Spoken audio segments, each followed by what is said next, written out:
دا ملګری تپوس کوي چې کله دوه مکروهات جمع شي، مثال په طور باندې یو کس جمعات ته مونځ ته راغی او هغه سرتور سر باندې مونځ کوي، نو دا هم مکروه دي. او که د جمعات کې هغه چې کوم رفع غوندې ټوپای وي هغه استعمالوي، نو هغه هم مکروه دي. نو دی په کوم طریقه باندې کار کوي؟ نو جواب دا دی چې په سرتوره باندې مونځ کول مکروه تحریمي دي، او په دغه ټوپای باندې مونځ کول مکروه تنزیهي دي. نو دی د مکروه تحریمي والا پهلو پرېږدي او په دغه ټوپای د مونځ وکړي. دا ملګری تپوس کوي چې عام طور کله د یو مقصد دپاره کور کې زنانه ختم وکړي، نو بیا هغوی توره چاڼه ویشي او هغوی وایي چې توره چاڼه راړئ او دی له ترجیح ورکوي. نو دی دا تپوس کوي چې د دې څه خصوصي ثواب دی او که نه څه حساب دی؟ نو جواب دا دی چې دا تقریبا د پخوا نه هغه وخت کې به دا کیدی شي وو چې کوم وخت کې د خوراک او د څښاک قلت و، غربت هم سوا. اوس خو د الله تعالی فضل د نعمتونه هم ډیر دي. نو دا د هغه وخت نه یو ترتیب را روان دی، د زنانو خپل میاس کې یو ترتیب دی، او په شریعت کې د دې داسې خبره نشته چې د تورې چڼې ثواب سیوا دی یا د نورو نه کم دی یا د نورو سیوا د دې کم دی. البته د شریعت یو بل حکم دی او هغه دا چې کله یو سړی صدقه ورکوي، خیرات کوي، نو د خپل ماحول ضرورت ته دی وګوري چې ضرورت د کم یو سیز ډیر دی. نو چې د کم سیز ضرورت ډیر وي بیا د هغې ثواب بوم ډیري. مثال په طور یو سړی دی هغه صدقه ورکول غواړي، د هغه په ګاونډ کې یو کس دی ناجوړه دی او هغه وایي چې زه میخ حلالوم، نو ټیک ته د میخ حلالولو ثواب به ده ته میلاو شي، خو لیکن که دغه ناجوړه کس سره بیمار کس سره دی تعاون وکړي د دې ثواب ډیر دی، ځکه چې هغه ته ضرورت ډیر دی. نبی اکرم صلی الله علیه وسلم له یو پیره یو صحابي راغی، هغه ورته ووایي چې حضرت زما مور وفات ته، زه هغې دپاره څه وکړم؟ نبی علیه السلام ورته وفرمیل یو کوی یې وکنه او د هغه د خپل مور د ایصال ثواب دپاره وقف کا. نو دا ورته ځکه وفرمیل چې مدینه منوره کې د اوبو قلت و، نو چې کوم ځای کې د کوم سیز قلت وي نو د هغې صدقه کول به ډېر ثواب لري په نسبت د هغې چې کوم شی فراوانه وي او د هغې خلق ضرورت نه محسوسوي. دې ملګري یو پوسټ را لېږلی دی او هغې کې دا لیکلي دي که چېرې تعویض ناسه کېدی شوې نو بیا به مفتیان حضرات او مولانا حضرات دی ډاکټرانو خواته سره تلل، بلکې د ملک تمام اسپتالونه دی بند کړی شي او په هر یو چوک کې دی یو تعویض والا کېنولی شي. او که تعویض څه کولی شوې نو د ملک نه دی ټوله وسله ختمه کړی شي او د دشمنانو علاقې ته دی تعویضونه وروغورځولی شي. نو دا ملګری تپوس کوي چې د دې باره کې څه حکم دی، او بیا لاندې دی یو حدیث نقل کړی دی، من علق التمائم وعقد الرقى فهو على شعبة من الشرك. نو د دین هم دا معلومیږي چې تعویض اچول او ځوړندول نه دې څه فایده شته او دا د شرک والا عمل دی. دا ردی تپوس دی. نو جواب دا دی چې مخکې هم غالبا دا خبره منګه کړې وه چې احناف رحمهم الله خصوصا دی چې کله یو مسله بیانوي یا یو خبره کوي انو یو حدیث ته نه ګوري، بلکې په هغې مسلې سره متعلق چې څومره احادیث د رسول الله صلی الله علیه وسلم دغه شان د صحابه کرامو طرز عمل هغې ټولو ته وګوري او د هغې ټولو نه یو مجموعي حکم راوباسي او په هغې باندې عمل کوي. یو حدیث راغستل او نور احادیث پرېښودل دا د باطل والو طریقه کېدی شي، خو لیکن د حق د پیروکارو طریقه نشي کېدی. دا حدیث چې کوم دی بیان کړی دی چې چا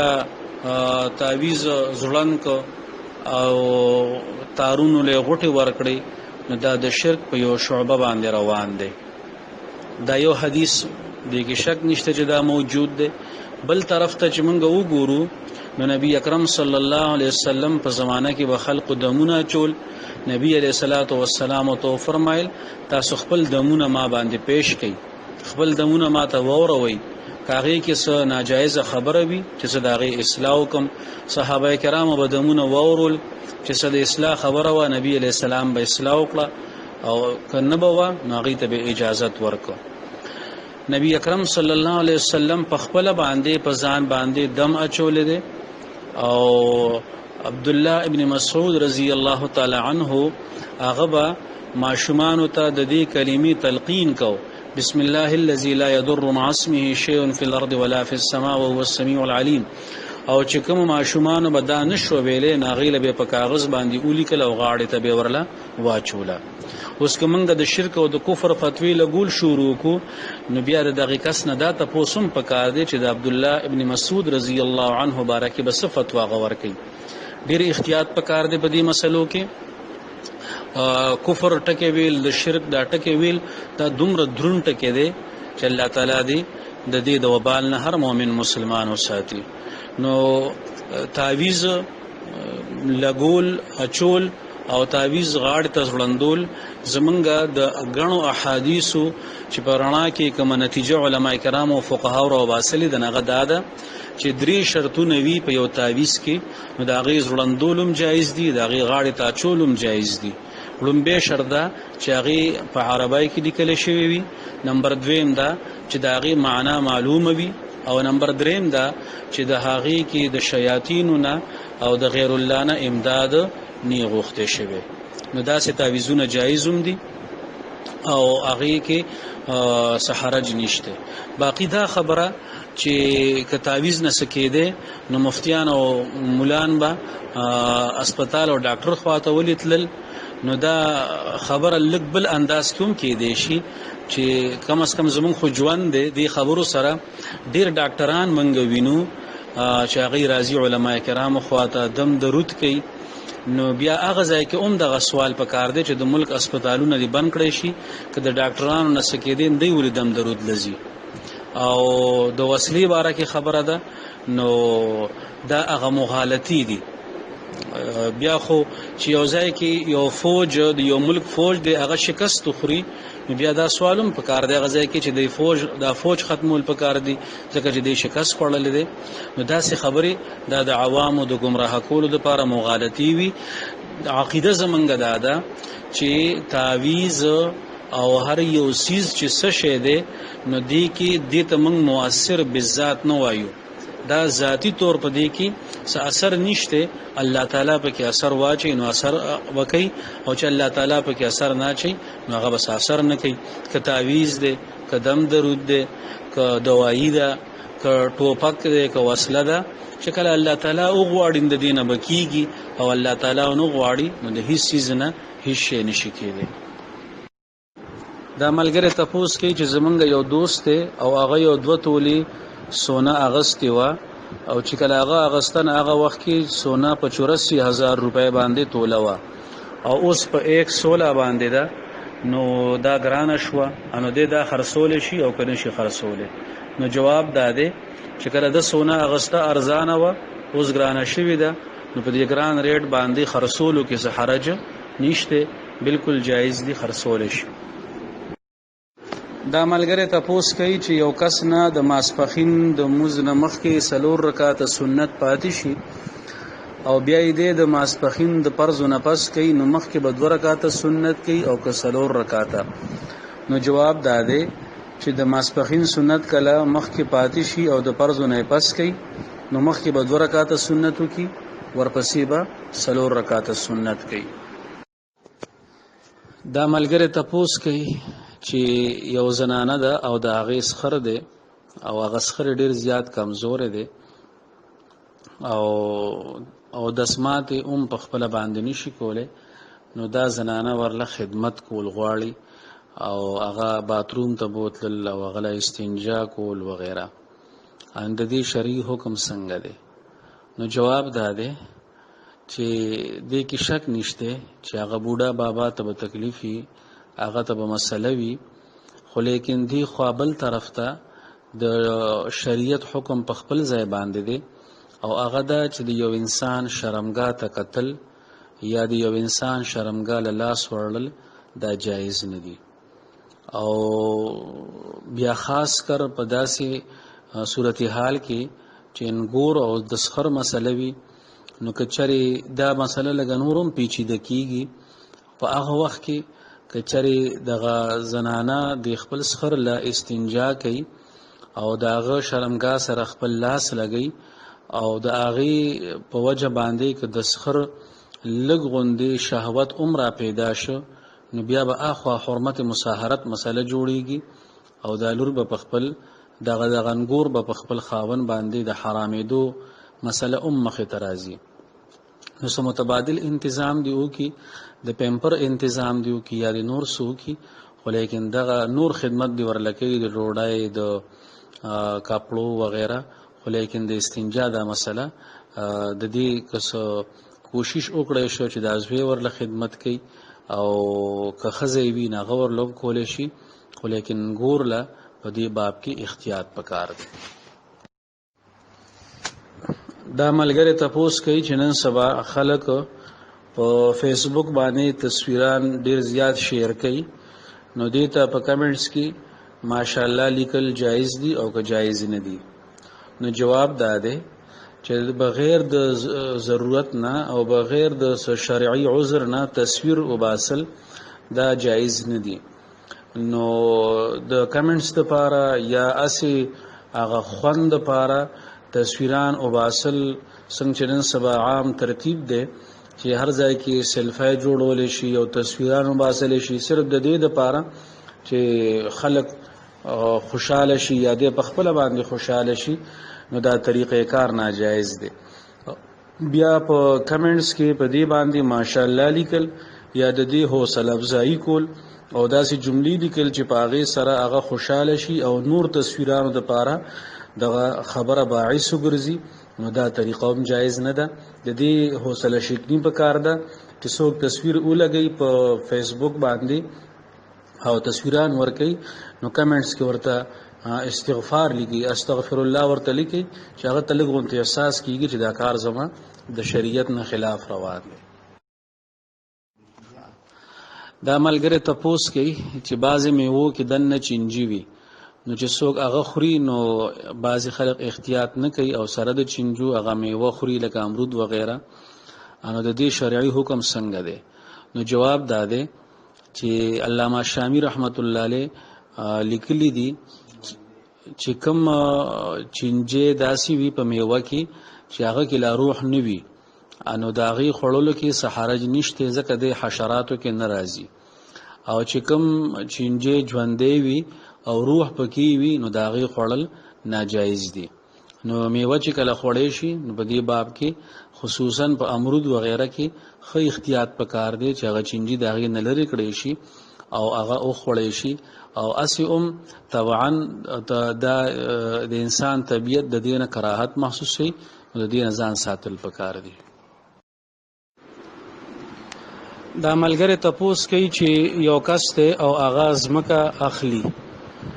نو چې کوم مالک زمين دی نو هغه ته پته ده چې دا زمکه سوق علي او د مالا د دې زمکه د قیمت په تور باندې چې کومې پیسې راکې نو دا حرامي پیسې دي د کمایي حرامه ده نو دغه پیسې اغستل جایز دي او که جایز دي نو جواب داده چې بلکې د جواب نه مخکې دا خبره په ذهن کې خودل پکار دي چې د حرام مال مطلب داوي چې اغه لار باندې یو انسان سره مال راشي چې کوم لار خدای او رسول او شریعت حرام او ناجایز ګرځولي نو چې په دغه لارو کې په یو ناجایز لار باندې یو انسان سره مال راشي نو شریعت حکم داده چې دغه مال مالک نه دی بلکې دغه مال به هغه اصل مالک ته واپس کوي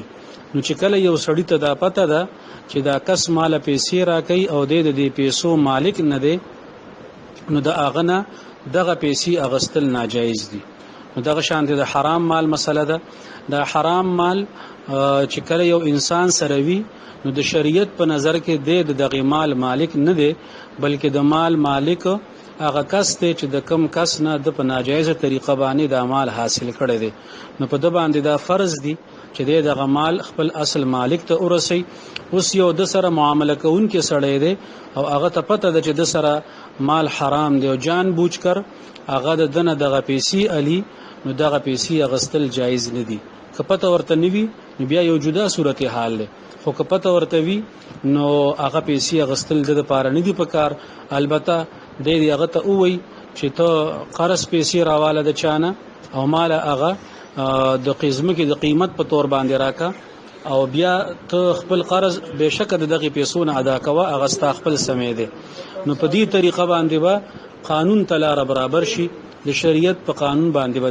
د مؤاخذې نه او د گرفت نه او د ګنا نه بچ شي. دا ملګری تپوس کوي چې زمونږ یو ملګری دی نو د هغې په کور کې څه جګړه رااله، نو د هغې ملګري خور ولګېده، نو زمونږ د ملګري ته یعنی خپل رور ته د هغه د ښځې په سر باندې شکایت وکړو. نو د رور ورته ووی چې دې له به زه کاغذ ورکوم او کله وایي چې زه به دې له طلاق ورکوم. نو دی وایي چې هغه د دواړه قسمه خبره کوي، نو چې د دې شرعي حکم څه دی. نو جواب دا دی چې تاسو به زمونږ د جوابونه اورئ.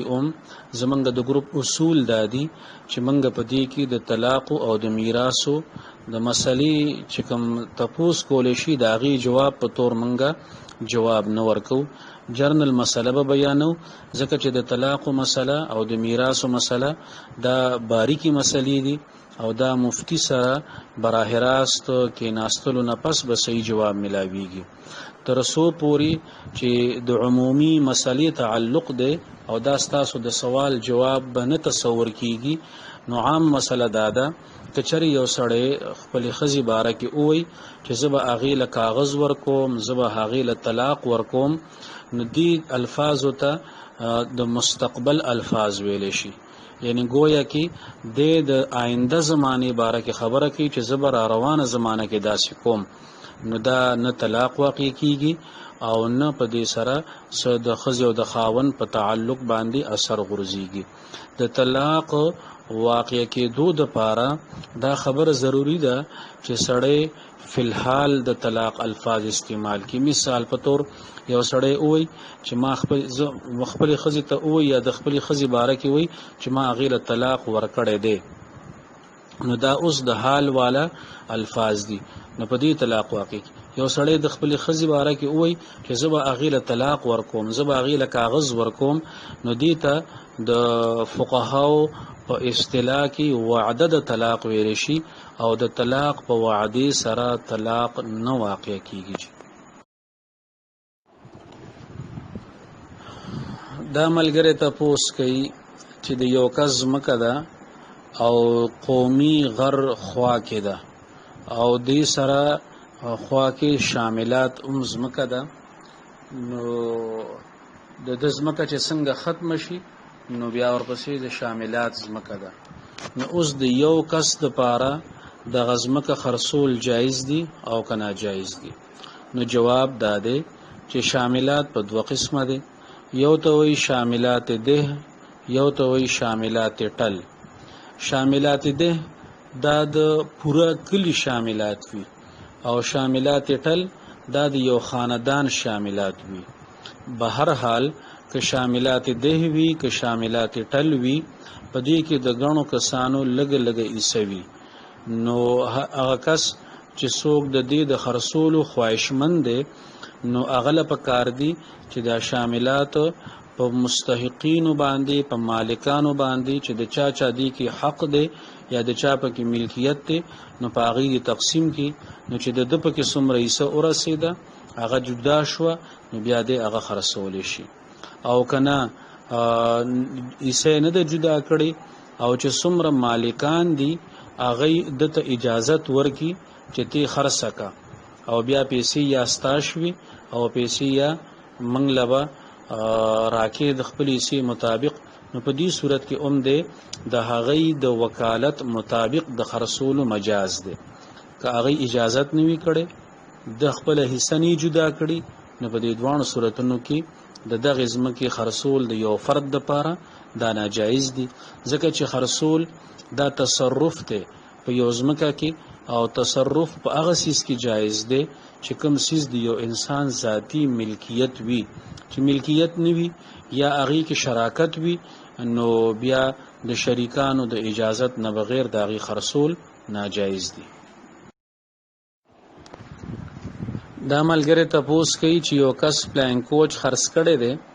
او 2 لک روپے ورته ملاو دي او 6 لک روپے د 6 میاشتو په نیټه باندې دي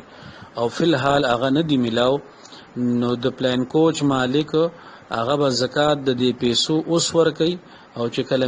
یا کملاو شین هغه وخت به ور کوي. نو جواب داده چې د شریعت دوانه لارې کلاو پر خودي دي کده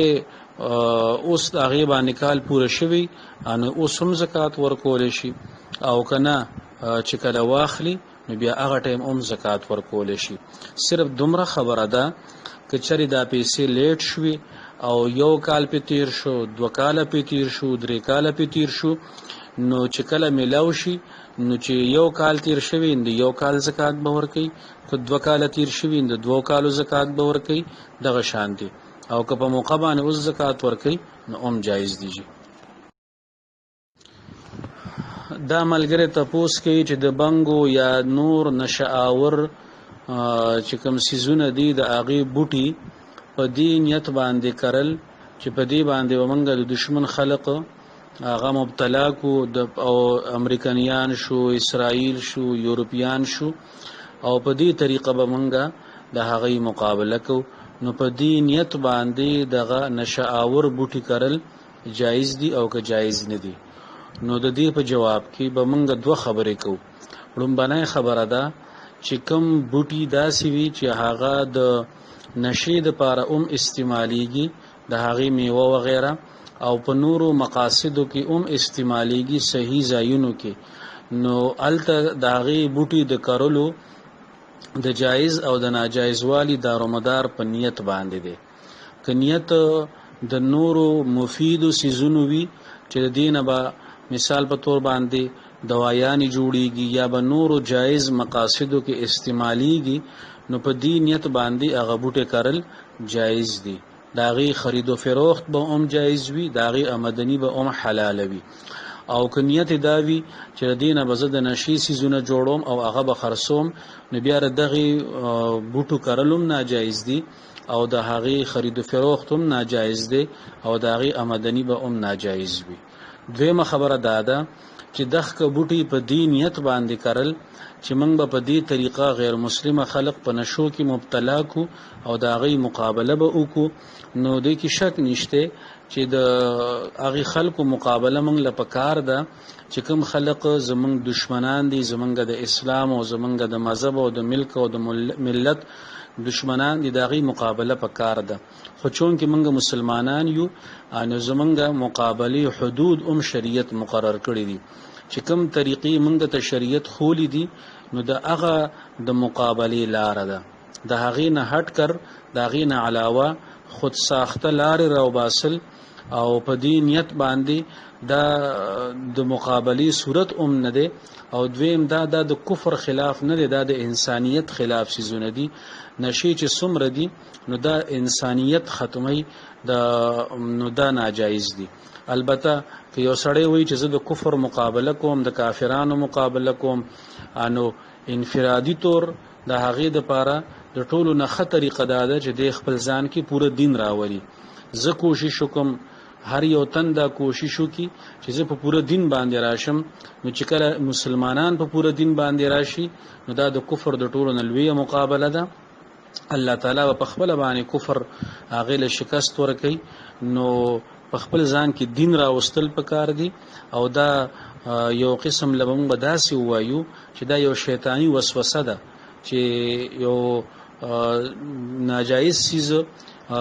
کارل داغه خرید او فروخت کول غواړي او هغه د پاره شیطان ورته دغه لار خسته کوي چې دا د کافرانو خلاف منګه استعمالو نو دا ناجایز دي او د دې ځان ساتل پکار دي. که د جایز مقصد د پاره کوي چې دا به دوایانو کې زه خرصومه نو بیا د هغه حکم منګه اول کې بیان کړي. دا ملګری تپوس کوي چې منګه د سکول د پاره یو بلډینګ په کرایه باندې اغستره داغه بلډنګ خوا کې یو پلاټ ته پاغي کې د تورای یو بوټه دی او داغه زیلې اسکول طرف ته راغلي دي او د اسکول په حدودو کې دنه داغه زیله کې تورای شوی دي. نو دا تاسو کې چې دا تورای کدي اسکول عمله هغه شو کوي نو آیا دا جایز دي او که ناجایز دي؟ نو جواب دا دی چې بوټه د چا په ایریا کې دی نو تورای د هغې میوه د هغې ټول دا دغه حق دی او دا ملکیت دغه دی. نو که هغه چې کوم اسکول طرف ته د هغې زیلې راغلی دي او هغه مالک د تورای هغه د پلاټ والا مالک هغه اجازت ورکوي نو بیا تاسو شکولی شئ او که هغه اجازت نه ورکوي نو بیا تاسو نشئ شکولی. دا دغه حق دی. دا ملګری تاسو کې چې قرآن په موبایل کې د قرآن مجید اپلیکیشن اچول او هغه انسټالول او حالانکه په موبایل کې بنده نور سو ګوري که غلط نه ګوري نو بیا هم ویډیوګانې وغیرہ ګوري نو د دې حیثیت څنګه دی؟ نو جواب دا دی چې قرآن مجید چې کوم اپلیکیشن دی نو دا یو سافټویر دی تر څو پورې چې قرآن پاک بنده کلاو کړی نی او په سکرین باندې ټیکس قرآن پاک مخې ته راغلی نه وي د هغې نه مخکې د دغې سافټویر حیثیت دی او سافټویر دی د دې حیثیت د قرآن پاک نه دی. نو په دې وجه باندې چې بنده لا قرآن پاک په موبایل کې نی کلاو کړی نو هغه بیا داسې هم ټچ کولی شي بیا داسې هم راغستی شي. البته چې کله قرآن پاک کلاو کړی شي نو بیا به د هغې عظمت د قرآن پاک والا جوړ شي. نو بهتره خبره خدا ده چې موبایل د مثبت مقاصدو لپاره استعمال کړی شي. که دا فیسبوک شو که دا نور ویډیوګانې شوي نو بنده دې ته هم سوچ وکړي چې د دې کتو فایده څه ده یا د فیسبوک فایده څه ده سوا د وخت د ضایع کېدو نه. نو حتی الامکان خو د دې نه ځان ساتل پکار دي. خو که بالفرض یو سړی فیسبوک هم استعمالوي یا ویډیوګانې هم ګوري او په موبایل کې قرآن پاک هم انسټال دی نو په دې کې څه حرج نشته دي. دا ملګری تپوس کوي چې د سحر امامتي ولاړه وي او یو کس راشي او سنت نی کړي انداغي باره کې مونږ ته تفصیلی جواب راکړي. نو جواب دا دی چې د سحر سنت دا صرف د سحر د سنت خبره کو چې نبی اکرم صلی الله علیه وسلم فرمایلی دي د سحر د سنت مبارکي چې تاسو د سحر سنت م پرېږدئ اگر چې آسان ستاسو د پاسه ولې نه ګرځي او نور سنت نبی علیه الصلاۃ والسلام د ضرورت په وخت کې یا د سفر په موقع باندې کله نا کله هغه پرېښودي دي د عذر د وجې نه. خو ام المؤمنین عایشه رضی الله عنها فرمای چې د سحر سنت نبی علیه الصلاۃ والسلام نه په سفر کې پرېښودي دي نه په حضر کې پرېښودي دي. انتهایی زیات تاکید راغلی دی د سحر د سنتو. نو د دې وجې نه علما فرمای چې کله د سحر جمع ولاړه وي او یو کس راشي سنت نی کړي نو اوس دلته کې دوه خبرې دي. یو د جماعت فضیلت لاندې کول او دویم د سنتو فضیلت لاندې کول. نو د جماعت فضیلت په خپل ځای باندې دی هغه فرض دی او د سحر د سنتو تاکید په خپل ځای باندې دی هغه د احادیثو نه ثابت دی. زمونږ احناف علما الله تعالی دې د هغې په قبرونو باندې کروڑونو انوارات ووري د هغې همیشه د پاره دا کوشش را روان دی چې هغې مخې ته یو حدیث نیږدي چې په هغې باندې عمل وکړي بلکې هغې ځان ته ګڼ احادیث ایږدي او بیا داسې یو درمیاني لاره راوباسي چې په هغې ټولو حدیثونو باندې عمل راشي. نو اوس که دلته کې یو سړي ته موږ دا ووایو چې ته سنت کې او فرض پرېږدوه نو د فرضو اهمیت هغه نظر انداز شو او که یو سړي ته موږ دا ووایو چې ته فرضو کې شامل شه او که سنت د خپل ځای نه پاتې شو نو خیر دی نو د سنتو هغه تاکید نظر انداز شو. نو علماء فرمایل چې د دې کې داسې طریقه باندې عمل پکار دی چې دواړه احادیثو باندې عمل وشي او هغه طریقه دا ده که چېرې دته د جمع د لاندې کولو یقین وي چې زه جمع لاندې کولی شم په یو ځای کې هم کاغه په لومبي رکعت کې وي، کاغه په دویم رکعت کې وي، کاغه په تحیاتو کې وي، نو دې په سنتو باندې عمل وکي، سنت دی وکي، نو بیا یو جمع کې شریک شي، نو په دوانو قسمه احادیث باندې به عمل راشي. او کده ته دا یقین وي چې زه که سنتو کې مشغول شم بیا به زمانه جماعت فوت شي، نو اوس دلته کې د فرضو هغه مقابله سنتو سره را روانه شوه، نو فرضو له به ترجیح ورکولی شي، بیا به دې سنت پرېږدي. دا خو د دې سلسله کې ړومبنۍ خبره شوه. دویمه خبره دا ده که چرې دته یقینو چې ما ته فرض نشم لاندې کولی او د سنت پرېښودل، نو چې سنت پرېښودل او فرض مونځ یې وکړو، نو د فرض مونځ نه پس او د نور خطو نه مخکې دی به سنت بالکل نه کوي. دغه د سنتو د نفلو د هیڅ چیز ټیم نه دی سوا د قضا مونځ نه، سوا د جنازې د مونځ نه، او سوا د سجده تلاوت نه چې په دغه ټیم کې یو آیات تلاوت کړی شي. نو دغه ټیم خو به سنت نه کوي د فرض نه پس او د نور خطو نه مخکې. البته چې نور راوخیږي او نور فارغ شي، یعنی د نور خطونه 10-15 منټ ټیم تیر شي، نو که بیا دی د دغه سنتو قضا کول غواړي انو کولی شي، او کوي نه کی نو څه مسله نشته. دا د دې باره کې تقریبا مختصر خبره ستاسو مخې ته منګه کېښوده. بعضي خلق هغوی په دې باندې اعتراض کوي او هغوی وایي چې نه سنت چې مونځ له راشي